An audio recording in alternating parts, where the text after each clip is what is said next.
नमस्कार, आप देख रहे हैं न्यूज़ 9 भारत और मैं हूं आपके साथ अशोक चौहान। देश और दुनिया की तमाम खबरों पर आइए डालते हैं एक नजर। वाराणसी में मिले कोरोना के 2 और मरीज।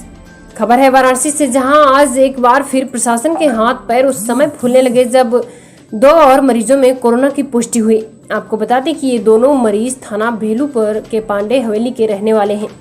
ये वही इलाका है जिसको जिला प्रशासन ने रेड जोन घोषित करके सील कर दिया है। कोरोना के बढ़ते हुए रोगियों से प्रशासन सख्ती में आ गई है, जबकि जिला प्रशासन तमाम कोशिशें कर रही है इसको रोकने के लिए, लेकिन हाल फिलहाल ये सफल होते नहीं दिख रहा। ये जो मरीज है कोरोना के, बनारस की जो स्थिति है उसमें अभी तक केवल 9 पॉजिटिव हैं। 2 केसेज ऐसे हैं जिनकी रिपोर्ट आज आनी है और जैसी रिपोर्ट आएगी हम उसको शेयर करेंगे। ये 2 केसेज जो second round of confirmatory test जिनका चल रहा है वे उसी हॉटस्पॉट जोन के ही हैं जो मदनपुरा में पहले से बनाया गया है। पांडे हवेली का जो क्षेत्र है वो पहले ही हॉटस्पॉट के बाहर जो बफर क्षेत्र है उसमें शामिल है। जो मदनपुरा का हॉटस्पॉट है वो पूरा जंगमबाड़ी से लेके पांडे हवेली तक ही बनाया गया है और ये घर भी जिसमें सैम्पलिंग की गई हैं वो उसी में शामिल हैं। तो ये उससे बाहर के सैंपल्स नहीं हैं। कोई भी कन्फर्मेटरी रिजल्ट आएगा तो उसको दोपहर तक शेयर किया जाएगा। और फिलहाल 9 लोग हैं, उन्हीं में से 6 लोग एडमिट हैं, उनका इलाज चल रहा है। बाकी कई केसेस की सैम्पलिंग करवाई गई थी। जो भी जमात के लोग थे उनको जिनसे भी कॉन्टैक्ट हुआ था उन सब की कॉन्टैक्ट ट्रेसिंग करवाई गई थी। जमात के जो हैदराबाद कर्नाटक के लोग थे वो जिन मस्जिदों में रुके थे और उनकी लेडीज़ जिन जिन घरों में रुके थी उनकी कॉन्टैक्ट ट्रेसिंग कराई गई थी। उन सभी कॉन्टैक्ट्स के सैंपल लेके भी भेजे गए थे। कुछ के सैंपल अभी चल भी रहे हैं कलेक्शन में और कुछ के सैंपल्स भेजे भी जा चुके हैं। इसी प्रकार गंगापुर में, लोहता में, बजरडीहा में भी सैंपल्स लिए गए थे, वो भेजे गए थे। तो कॉन्टैक्ट ट्रेसिंग के माध्यम से जितने भी करीब 180 के आसपास सैंपल कलेक्ट हुए थे वो सारे भेजे गए। उनके रिजल्ट आने शुरू हुए हैं और रिजल्ट के माध्यम से जितने भी रिजल्ट आते जाएंगे वो हम शेयर करते जाएंगे। फिलहाल कोई भी टेस्ट पॉजिटिव कन्फर्मेटरी नहीं दिया गया है, लेकिन आज दिन में कई टेस्ट के आने की उम्मीद है और उन टेस्ट के माध्यम से जैसी भी जानकारी मिलेगी हम उसको शेयर करेंगे। दूध मंडी मेडिकल और ट्रैवल हिस्ट्री की कुछ थी क्या? हाँ, जो केसेस हैं वो मदनपुरा के जो गए थे वो उन्हीं लोगों के हैं जिनके घर में जमात के लोग रुके थे। जमात की लेडीज़ घरों में रुकती थी और जमात के जो जेंट्स थे वो मस्जिद में रुकते थे। ये वे लोग हैं जो कर्नाटक या हैदराबाद से जमात के साथ लौटे थे और अलग अलग अपना धर्म का प्रचार करते थे। तो उनमें जो मस्जिदों में लौटे थे तो मस्जिद के भी लोगों की सैम्पलिंग हुई थी, उनके भी आज रिजल्ट आने हैं।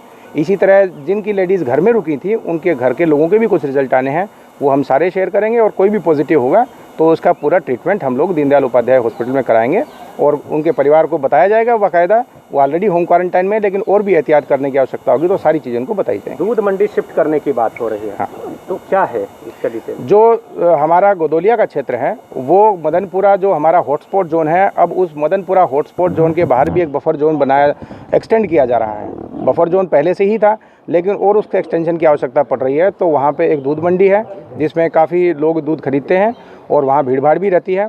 उनको आज लास्ट डे बता दिया गया है कि ये दूध मंडी कल से मैदागिन चौराहे पे शिफ्ट करवा दी जाएगी। वहाँ पे बाकायदा मार्किंग करवाई जा रही है और कल से सारी मंडी कुछ दिन के लिए वहीं चलेगी। ये मंडी जो है बिल्कुल गोदोलिया पे मदनपुरा हॉटस्पॉट क्षेत्र से लगी हुई है, इसीलिए इसकी शिफ्टिंग करवाई गई है। एक सब्जी मंडी भी है जो चितरंजन पार्क पे चलती है, उसकी भी बात चल रही है। आज उस पर भी निर्णय किया जाएगा कि आसपास जो भी ऐसी भीड़ भाड़ वाली जगह है जहाँ ज़्यादा लोगों को आना जाना है उन सभी हम मंडियों को या छोटी हाट मार्केट को वो भी बाहर की तरफ शिफ्ट करवा दें ताकि संक्रमण कोई भी है वो वहाँ तक ना फैले। और ऐसे सारे जोन को हम लोग जो सीलिंग वाला एरिया है उसमें कवर कर लें। ये बफर जोन है क्या? बड़ा ये एक हॉटस्पॉट कहलाता है जिसके अंतर्गत उत्तर प्रदेश सरकार ने जो अभी तक डिफाइन किया है। हॉटस्पॉट क्षेत्र वो होता है जिसमें जो पॉजिटिव केस पाया जाता है उसके आसपास की गलियां शामिल करके एक छोटा क्षेत्र बनाया जाता है जिसमें 500,000 के आसपास की आबादी होती है। उस क्षेत्र को हॉटस्पॉट बोला जाता है। इसमें पॉजिटिव मरीज जो होता है उसके घर के आसपास का एरिया होता है। इसके बाहर एक बड़े रेडियस में 1-2 किलोमीटर के रेडियस को बाहर का एक आउटर पेरिफेरी का एरिया भी उसमें शामिल किया जाता है जिसको बफर जोन कहा जाता है। बफर जोन में भी वही रेस्ट्रिक्शन लागू होती हैं जो हमारे हॉटस्पॉट में लागू होती हैं और ये दोनों ही एरिया सीलिंग के अंतर्गत शामिल होते हैं।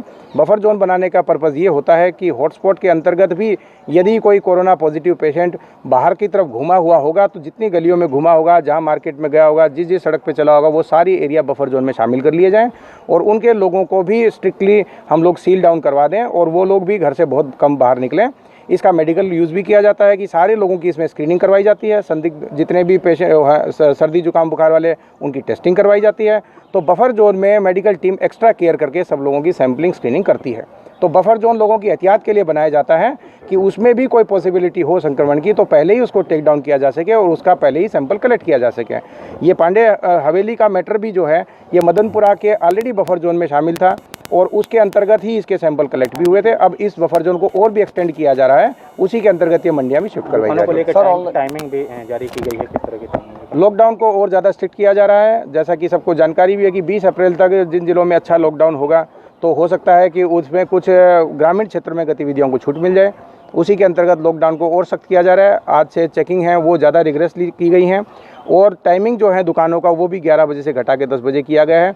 कुछ होलसेल की मंडियां हैं उसके ऊपर भी आज दिन में निर्णय लिए जाएंगे। कुछ मंडियां हो सकता है अल्टरनेटिव डे खुलें या कुछ हम लोगों की है उसकी टाइमिंग भी हम लोग चेंज करें। तो कुल मिला के कोशिश ये है कि लोग कम से कम घर से बाहर निकलें और कम से कम टाइम के लिए बाहर एक्सपोज हों, अधिकतर टाइम अपने घर पे ही रहें। सर ऑनलाइन उनके लिए महत्वपूर्ण दिशा निर्देश क्या है? पूरी तरह वाराणसी में ये बंद है। कुछ दिन के लिए स्विगी को ये कार्य दिया गया था। उत्तर प्रदेश सरकार ने निर्णय लिया था कि जहाँ भी संभव हो और ये एक्टिविटी संचालित कराई जा सके तो करा ली जाए। 2-3 दिन के लिए होम डिलीवरी में स्विगी के लोग जुड़ गए थे, उन सब को तुरंत ही 2 दिन के बाद डिसकंटिन्यू कर दिया गया था। हमारे जनपद में कोई भी ऑनलाइन फूड की डिलीवरी नहीं हो रही है। कोई चोरी छिपे कर रहा होगा तो उसकी हम कार्रवाई भी करवाएंगे। स्विगी का जो कार्य 1-2 दिन चला था वो भी पर्याप्त रूप से पूरी तरह बंद है।